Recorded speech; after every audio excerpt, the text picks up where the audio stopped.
What's up, everyone? Welcome into another episode of Instant Reaction here on the Colts Audio Network and on the Colts YouTube page. I'm JJ Stankevitz, joined every week by Colts Ring of Honor wide receiver Bill Brooks to break down the Colts' latest game. Bill, the Colts get back to 500. They get their first win in the AFC South in Week 6 over the Tennessee Titans, a 20-17 win at Nissan Stadium in Nashville. Bill, let's start here. Anthony Richardson not playing in this game. He is ruled inactive. He was the Colts' emergency third quarterback. So what that means is that if Joe Flacco and Sam Ehlinger were injured and or disqualified from the game, then the Colts could have put Anthony Richardson in the game. But that would be the only circumstance he could have played. So generally speaking, Bill, I think the fact that he was the emergency third quarterback this week as opposed to last week when he was not, he was just straight up inactive, tells you he's close. But Bill, the Colts didn't want to risk anything in terms of, is this going to get any worse? Is there any risk here? Shane Steichen said, quote, he just wasn't there yet in terms of Anthony Richardson playing in this game. Yeah, he probably wasn't there yet, but he's probably close. You can see that he's making progress in regards to the previous week to this week, in regards that he was not even dressed last week against Jacksonville and now against Tennessee. He was the emergency quarterback. So showing that he has made progress, but the Colts probably want to err in the side of caution just because, you know what, this is a guy that you want to hopefully be your quarterback for many, many, many years. You don't want to risk any injuries to him. So just to be safe, you know what? Let him rest another week. We'll see what happens this week as he goes out and hopefully gets ready to play. But you feel confident when Joe Flacco's out there. I mean, that's why you signed him and to bring him in. And Joe has shown that he can do the job. He's capable of doing the job. And he did a nice job today. The numbers weren't that great, weren't big numbers or anything, but he did what he needed to do as far as to get the team to a win. Yeah, Joe Flacco today completes 22 of 38 passes for 189 yards, two touchdowns, one interception. It's a passer rating of 77.6. So again, Bill, yeah, you're not talking about, like what we saw Joe Flacco do last week against the Right. Jaguars, right? But this was a different game. It was a different style of game. This was kind of more of almost like a defensive rock fight of, who's going to make fewer mistakes down the Right. stretch. And, Flacco made a couple plays when he needed to. We'll get into the Michael Pittman of this all, but it was the kind of game that you want to figure out a way to win it. And Joe Flacco definitely did help steer the Colts that way. Now, after the game, Bill, he said he felt like he left a lot out there. And I think Hmm. he was specifically thinking about that second to last drive where he overthrew Alec Pierce. Where if Mm. he hits that Yes. pass, the Colts win this game 27-17. That's a Yeah. touchdown. And Hmm. Flacco missed him downfield. There are a couple instances in the red zone where the Colts got down there and they couldn't punch it in. And you could see some of the limitations of this offense with Flacco in there versus having Richardson. But overall, the way the game kind of played out, I thought Flacco did a really nice job. Just, all right, hey, this is a game where I'm not going to make a mistake. I can't put the ball in harm's way, can't take a sack. Let's just get this thing to where it needs to go to where the defense can kind of take over late. And that's exactly what happened. Yeah, I mean, he managed the game well, and that's what you want from your backup quarterback coming into a game, especially when you feel very comfortable that you have a good chance of winning the game and knowing that you have a decent and a good game plan. And, he went out and executed the game plan and just was trying to take care of the ball. Yes, he did have that interception that he threw to Pittman that kind of sailed on him. But for the most part, after that, took care of the ball, got the ball into the guy's hands, used all of his weapons, got the ball to the tight ends. Tight ends made a couple of catches. Of course, Josh Downs has a big game. Got the ball to AD Mitchell gets involved in the game, and then also, of course, Pitt gets involved, and he did a nice job as far as moving the ball around, getting the ball to the people where they were open, and taking what the defense gave them. So Flacco did a nice job, and that's what he was there to do. That's why they brought him here to make those kind of decisions and make those plays. If Anthony wasn't available, which he wasn't today, so give Flacco credit and give the offensive line credit as well to give him Hmm. enough time. Yes, they did get some pressure on him at times, but give him enough time to get the ball out and down the field. The Colts pass protection I thought was really good in this game, by the Hmm. way. Just as a quick aside on that, Dalton Tucker stepped in and I thought battled pretty well at right guard. Yep. Didn't have a ton of moments where you felt like you're starting an undrafted rookie who wasn't holding up there. And then the rest of the line, had a really solid day. Tanner Bortolini came in again. Yes. Ryan Hmm. Kelly had a calf injury that held him out of in the second half. Bortolini came in, played really good football once again. Um, so yeah, I mean, absolutely. The offensive line gave him time. Flacco wasn't sacked at all in this game. He also, I don't believe he was even hit. So or I guess the one time he was hit, it was in the face mask, and Face that got a mask. Yes. 15-yard penalty. Yes. But other than that, he was pretty clean in this game, and Yes. Flacco also made a lot of good decisions, right? Like, Hmm. but the cover zero where he threw the touchdown to Pittman on. Flacco knows there's if they're sending a cover zero, they're gonna have 8 guys rushing and I have 7 guys protecting. So I've got to be able to get this ball out and backpedal. And that's what he does. He's got Quandre Diggs, who's kind of the unblocked guy coming off his left. Harold Landry's coming off the right.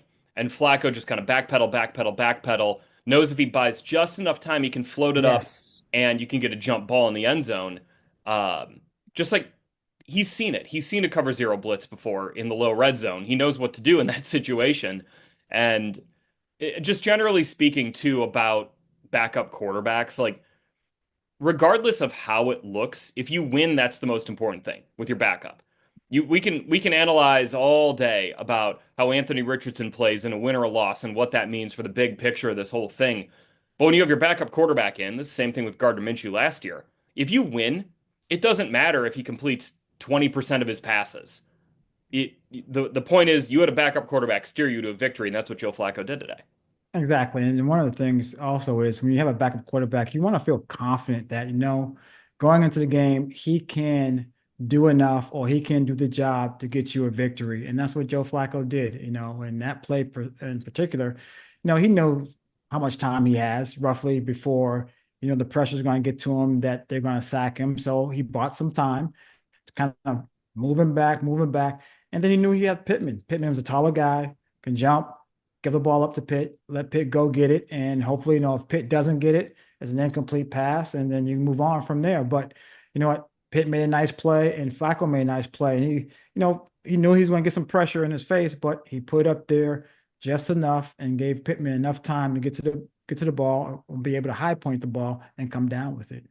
Same thing on the 2nd and 10 completion right before the 2-minute warning, where the Colts decided, all right, we need to throw it. We need to relieve some pressure here. We can't really run it to try to bleed the clock out. And Flacco, on kind of the boot off play action, throws a pinpoint pass to Michael Pittman Jr., one that allows Pittman to go make that catch. He kind of wrestles it away from L'Jarius Sneed. And that play right there effectively sealed the game for the Colts because even though they still punted, Tennessee got the ball back with 12 seconds left and no timeouts. There was very little chance they were going to do anything with that. It just, your backup quarterback comes in, makes a couple of throws, a couple of good decisions, and in a game as kind of cagey as this, that's really all you needed. Bill, let's talk about Pittman though, because Yes. on Wednesday, I think we all assumed he's out. And Yes. Joe Flacco even said, he got the ESPN alert just like all of us did, that the Colts were planning to be without Michael Pittman and were even considering injured reserve for him. Pitt said after the game, it was Thursday that he decided, I'm going to give this thing a go.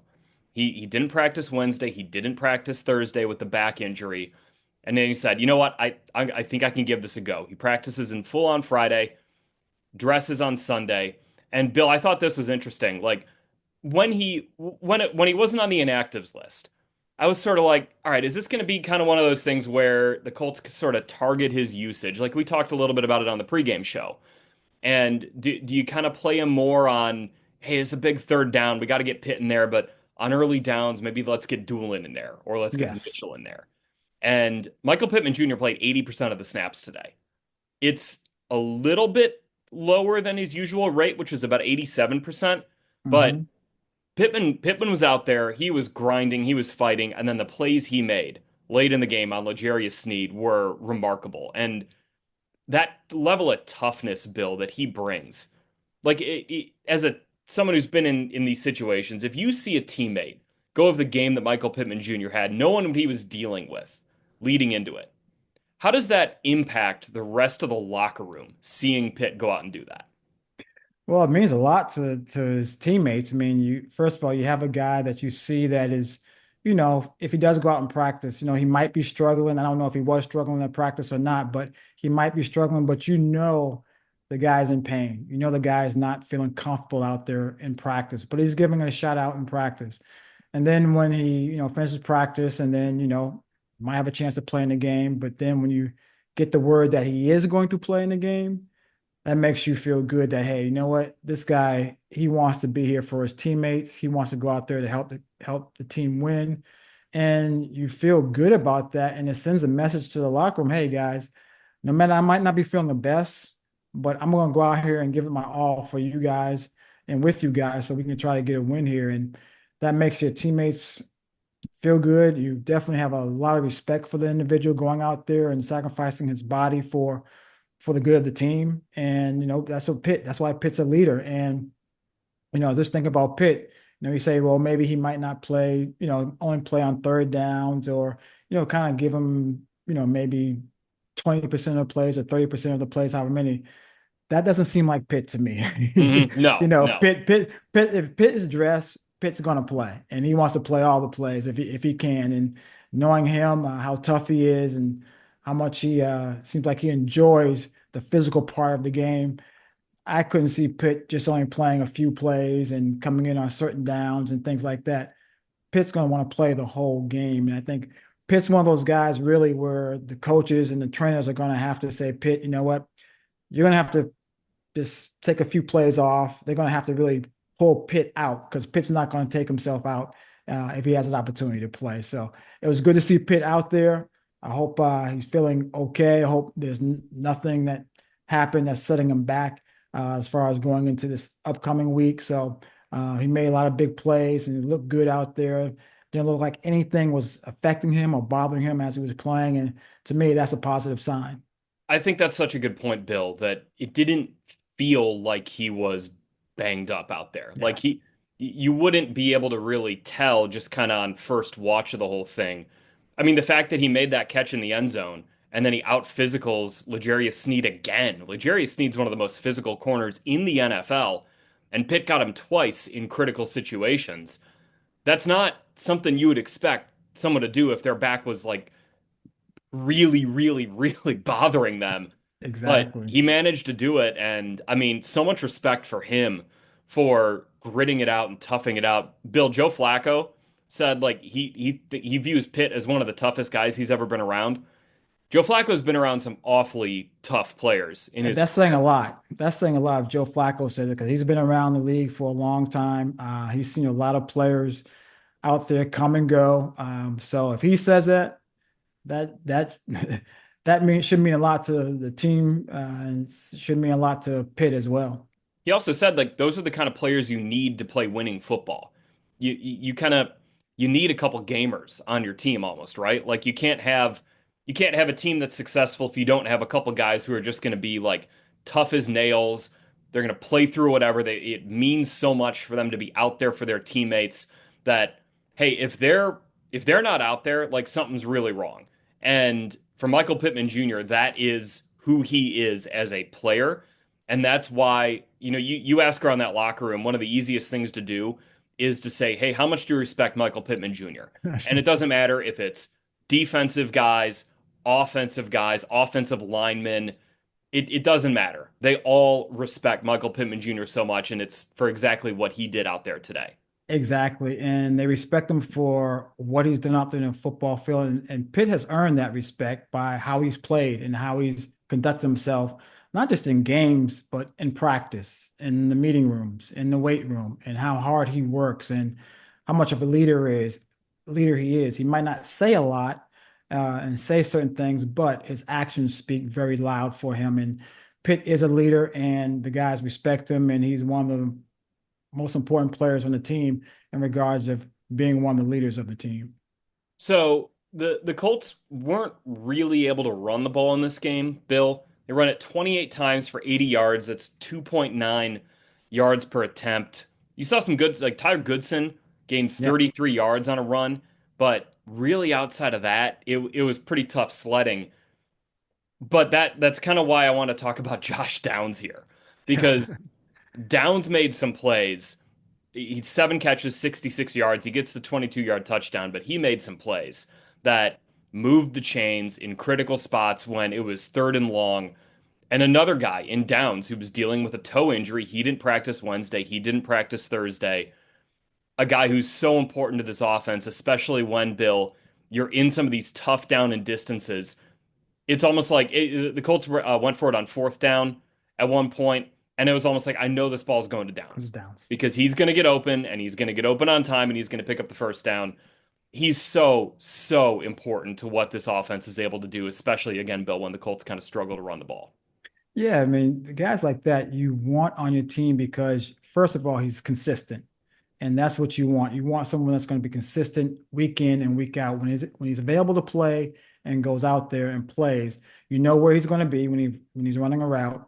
You know that he's going to be there on time. You know that if you get the ball to him, he can make something happen. Or if you need a big play on third down, he can make that first down. If you throw it short of the first down marker, get the ball into his hands, he can make a guy miss and make a first down. So those are the guys you want to have on your team. And those are the guys that make other guys feel comfortable, like the quarterback, in regards to getting him the ball and getting him the ball in space so he can make some big plays. So seeing Josh Downs make those plays and be very consistent and getting open, it doesn't surprise me because he's been doing that really since he got here last year as a rookie. And, this year he's just taking another step and getting that much better. So I'm expecting that from Josh Downs. He is a guy to me. He's a chain mover, and he's going to move the chains, and the guys are going to get first downs and keep drives alive, and that's going to be very important for the team as they move forward. And you know what? He can make big plays. I mean, the touchdown he made, nice out and up route, and ball was put right there for him to make the catch. He made the catch, scored a touchdown, big play to get the Colts started on their first drive. Talk about the Colts defense, because I think it would do it a disservice if we didn't just kind of come out and say the Colts defense won this game. And it was the secondary that won this game for the Colts. It's a group that's been, it's been under a lot of fire. You saw all the plays they gave up last week against Jacksonville. But for this group to come out and shut down the Titans passing offense, which, say what you want about Will Levis and some of the issues he has as a passer in the NFL. If you hold a quarterback to under 100 yards on more than 25 attempts, that's only the fourth time in Colts history. Will Levis, to go back here, Will Levis today completed 16 to 27 attempts for 95 yards. So that's only the fourth time in Colts history they've held an opposing quarterback under 100 yards on 25 or more attempts. One was Charlie Whitehurst. Remember him? Clipboard Jesus. That was 10 years ago. And then the other two were in the 50s and 60s when passing offense was obviously completely different than it is now. Yes. So that's impressive. I don't care who the quarterback is. He's in the NFL, and the Colts shut him down today. And this goes to, I think, Sam Womack the third had a really good game. Jalen Jones keeps looking like a guy who's like a really solid NFL corner out there. But Bill, I was just impressed with these corners. The fight they showed, the resiliency they showed when these guys have been under fire and they've been criticized quite a bit for some of the plays they've given up. And they showed up today and they won this game for the Colts. When the Titans needed to throw the ball, they could not throw it against the Colts secondary. Yes, I mean the guys stepped up. I mean, and you look at the Titans receiving core, people say, oh, well, DeAndre Hopkins, he's old, or Tyler Boyd, or Calvin Ridley. But Calvin Ridley was targeted, 8 times and had 0 catches. Mm-hmm. 0 catches today for Calvin Ridley, who I think is a very good wide receiver in the National Football League. But the guys played well. And you talk about Jalen Jones. I think Jalen Jones, from the time he got in camp this year, I thought he had a good camp. I thought he played hard and looked like he was gaining confidence. And it looks like now, during the season, he's still gaining confidence and working out there and trying to get better. And he's making some plays out there. Yes, he might have got a pass interference here or there, but he's playing aggressive. And I think that's what he needs to do. He has the athletic ability to go out there and play well. And I think he plays better when he plays aggressive. And you want to see him play aggressive. And he did. He made some nice plays out there, and you want that. And Samuel Womack's come in, and he's done a nice job for someone to come in and just, the Colts pick him up at the end of the training camp and right before the season starts, and for him to understand the defense and come out and play well as he has, and not just this week, but a couple of weeks before this, he's done a nice job. Says a lot about him and how he has adapted to this team and to this defense. Pro Football Focus grades are not everything. I think they're kind of more of just a useful tool of like, what sort of ballpark are these guys in? Like, are they playing well or are they not? Pro Football Focus is Sammy Womack. His coverage grade is 86.3. That's really good. And then Jalen Jones this is for the season. Jalen Jones's coverage grade is 72.7, which is solid. That's good. Mm-hmm. These guys they're having their moments and Yes. they're coming up, with some big plays too. I thought some of the tight coverage they played though on Hopkins and on Ridley, especially late in the game. I was talking to Jalen after the game, and he said that the way the Titans design their offense, it's a lot of ISO stuff, right? They're going to get Mm-hmm. Hopkins ISO'd on you. They're going to get Ridley ISO'd on you. Those are just kind of like, those are challenges for these young corners. And the thing I would sort of caution everyone listening that if these guys stunk, if Jones and if Womack stunk, they would not have held Calvin Ridley to no catches on 8 targets. They would not have shut down DeAndre Hopkins late in the game when he was getting the ball. Will Levis was going to throw him the football. And maybe some of those passes weren't super accurate. DeAndre Hopkins has a history of making plays on passes that are not super accurate. Colts, like really, really impressive showing just straight up from these DBs. I don't care who's playing quarterback. I don't care how old DeAndre Hopkins is. This is a really impressive showing from these two Colts cornerbacks, specifically on the outside.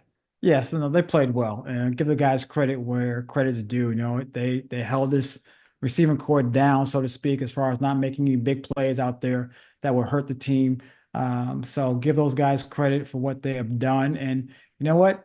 They need to continue to build on this, though. Going forward, they need to continue to build on this because there are going to be some games down the road. There's going to be some high-powered offenses that they're going to have to step up and play well. And as long as they're right now learning and building, they can build to these games coming up and hopefully be very effective and give the Colts the defense a boost. So, from the moment that the Colts took the lead to the moment that the Colts punted the ball away with 12 seconds to go, the Titans ran, I believe it was 14 plays, and they gained 29 yards on those Mhm. plays. So the Colts held Tennessee when Tennessee needed to go down the field and try to score to tie the game with a field goal, take the lead with a touchdown. Tennessee averaged about 2 yards per play. And maybe they could have ran it a little bit more, but they weren't really able to run it and they weren't able to throw it.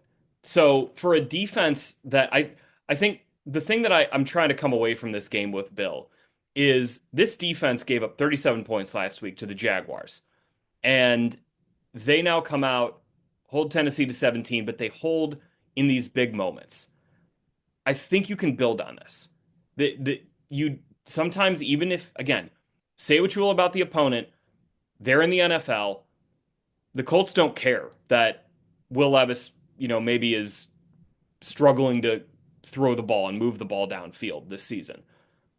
All they can do is play the opponent in front of them. And I think there's a chance that you can build on this. If you build on it next week against Miami, and then all of a sudden you go into Houston in week 8 with a little bit of momentum, maybe things do start to turn around for this defense. You're not quite there yet, but there's a chance just that you get that momentum going, you get the ball rolling, and all of a sudden you get a game that you play a really good opponent and you play well in it. Bill, I don't know, does that make any sense as someone who's kind of like Oh as a no. player when you have a really good game, but it was against an opponent that maybe isn't very good? How do you sort of digest that and move forward after that? Well, you digest it by saying that, okay, we know we can do it, even though you think the opponent might not be as good as you, maybe some other opponents you're going to play. You still have confidence that okay, we can do it. Okay, we can make plays. And for the defense, hey, look, in the fourth quarter, we did what we need to do to stop the Tennessee Titans. If I'm not mistaken, I think it was a punt, 3 plays out, which is punt, interception.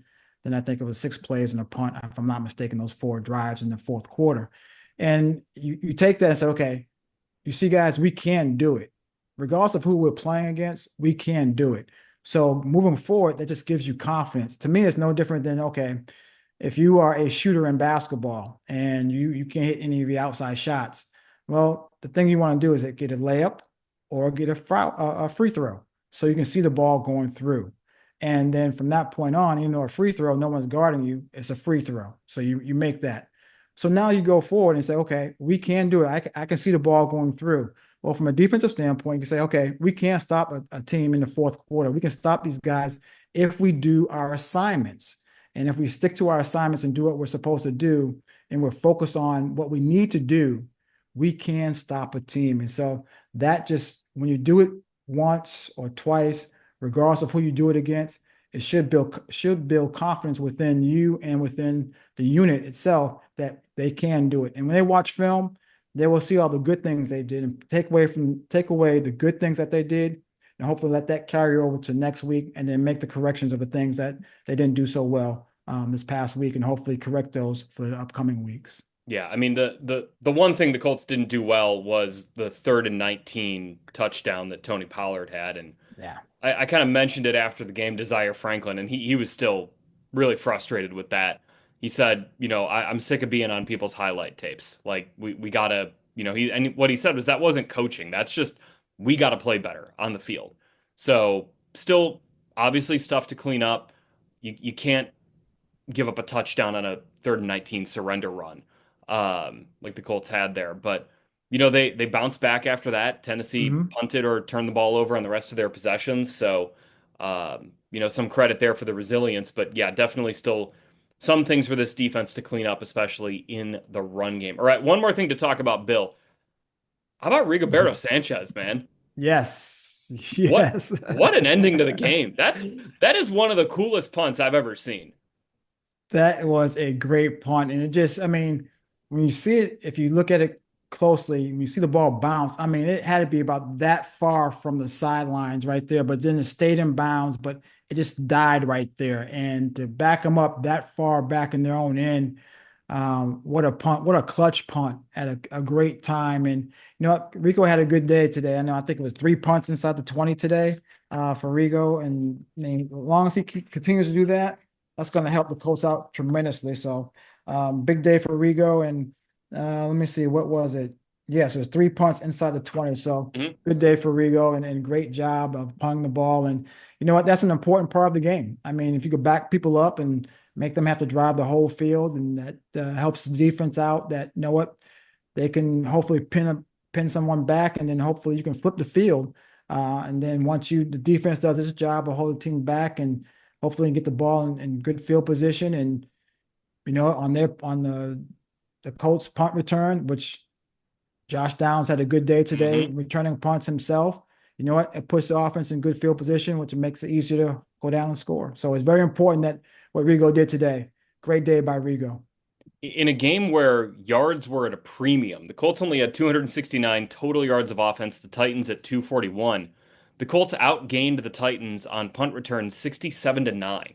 So you add those things up, the Colts get, if you kind of count those as like hidden yards for your Yes. offense, that puts the Colts at, boy, I'm trying to do math on the fly here. This isn't good for anyone. That Good puts the luck. Colts at 226, no, 326 yards of total offense, I think. I might have that completely wrong. I think I have that wrong.